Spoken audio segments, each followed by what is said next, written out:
There are countless musicians working in the industry today, and thanks to YouTube, many of these artists got their big break after posting covers on platforms. However, despite some of these stars' popularity, their covers were just not it, and it made some of us cringe. Hi, I'm Stacey Taylor, and today I'm counting down the top 10 celebrity song covers that made us cringe. At number 10, we have Fergie. When Fergie sang the national anthem at the NBA All-Star Game back in 2018, the stadium was treated to a Fergalicious rendition of the national anthem. When Fergie popped the basketball's starriest night with what can only be described as a unique take on the Stars' Spangled Banner, the internet would immediately react to her performance, but not as quickly as some of the players would, as they would be pictured on camera raising their eyebrows and laughing. Fergie's performance would then go down to be one of the world's worst renditions of all time. The reactions were so harsh that Fergie had to put out a statement the next day to explain what exactly happened. Fergie would go on to say, "I'm a risk taker artistically, but clearly this rendition didn't strike the way I intended it to. I love this country and I honestly tried my best. However, it was such a sad performance, I don't think it will be leaving anybody's mind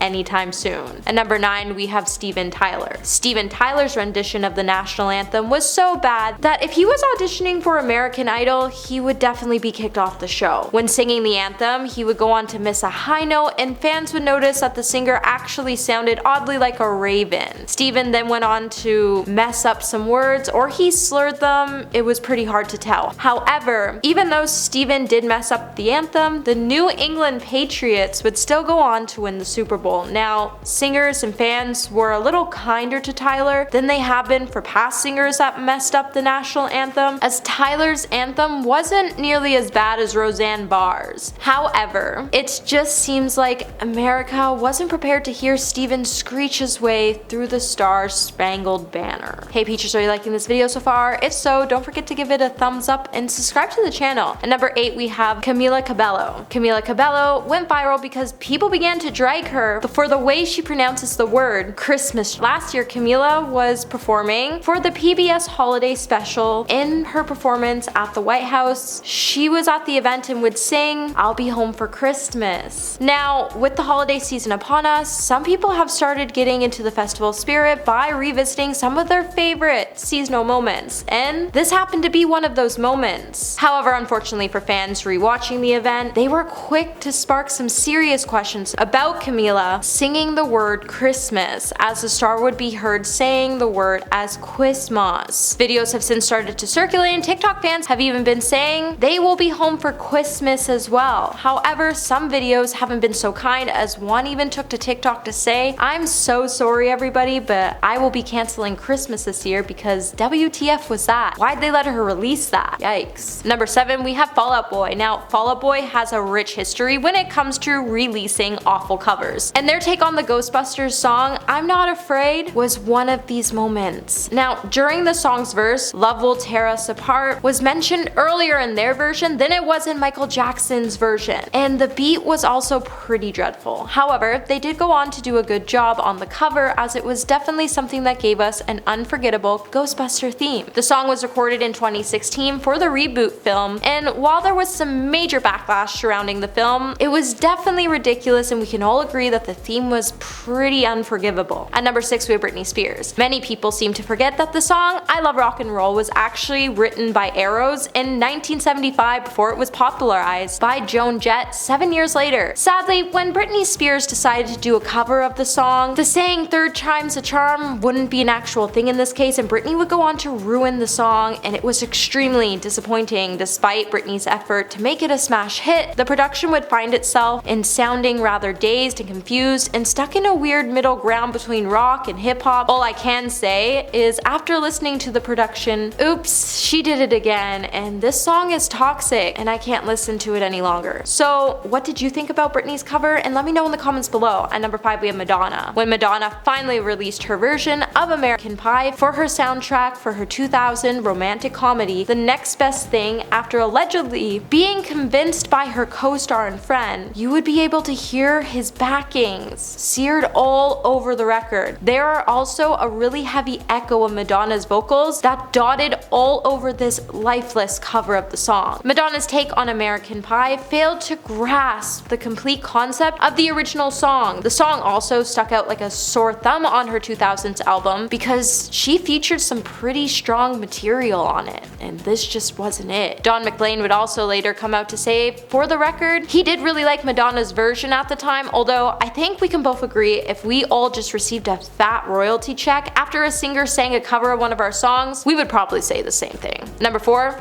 Maroon 5. So if you want to make a cover to one of Bob Marley's songs, maybe watch Maroon 5's take on his song Three Little Birds, and you should take notes on what not to do. Contrary to the overall message of the song, after listening to Maroon 5's version, we all became worried about many things. Like, to start off, how can you take such an iconic song from Bob Marley and do this to him? Also, is it too late to ask what is even happening in the video? As it starts off normal with the 4 members in the car park, but then a CGI leaf man and his pal robot then barge in and change everything. The whole video was just really confusing and it felt like a giant trip. And lastly, did you all notice that the whole music video was basically one giant advertisement for a car company? I think we can all agree that we didn't listen to the song all the way through before we opted to change it to another song. However, let this be a lesson to stop making covers with iconic songs. And number 3, Taylor Swift. Okay, someone really needs to tell Taylor Swift to stop listening to Live Lounge. Okay, I get it, she's not the only one in her generation to grab inspo from the songwriters. However, her covers are not it, and she keeps ruining every song we like when she decides to sing a cover of them. Now, one of the worst things she could have possibly ever committed when making a cover to a song was when she decided to take on the song September. Taylor would go on to suck every ounce of joy from the track when she decided it would be a good idea to swap out the glorious cheering horns for the banjo. While the star did have good intentions for the song, when she was creating it, she definitely destroyed the song as it came across insincere, and it was actually pretty boring. Even the co-writer of the song branded it as a little slow. And number 2, we have Hilary Duff. Now, where do I even start when it comes to Hilary Duff's take on the song My Generation? We were all disappointed. Well, perhaps I should mention that the song sounded like a huge monstrosity that was produced by someone that had a little too much fizzy pop before entering the recording studio. I think we can all admit that the whole song pretty much sounded like it should have came straight out of a Glee episode. Oh, and the fact that the bass solos were replaced by a comically tepid synthesizer was extremely disappointing also. And did you hear that key change when the song hit 1 minute and 40 seconds? That didn't sound good, and many fans have pointed out that it sounded like a monkey trying to play a harp with his tiny little toes. I just feel like a lot of celebrities try so hard to change a song and then it just doesn't end up working. And at number 1 today, we have the script. So let's say you had one opportunity to perform one of the most embarrassing covers of all time. Would you end up capturing the moment or letting it just slip? Well, Radio 1's Live Lounge has been letting covers slip for years, as they've also been responsible for some of the laziest, least essential cover versions done in the modern music world. When the script decided to take on Eminem's Lose Yourself, it would become one of the worst covers of all time. Everything about the song, from the poorly played detuned guitar intro to the singer Danny O'Donoghue's cringe-worthy singing, rapping, and dancing, is enough to enrage every self-respecting Eminem fan. And to add a cherry on the top, this had to be one of the cringiest moments of the script's career, and it definitely remains one of the shadiest cover versions of all time. Like, you guys definitely did Eminem dirty on that one and definitely owe him an apology. Well, that's it for this video, my little peaches. Until the next one, remember to stay juicy.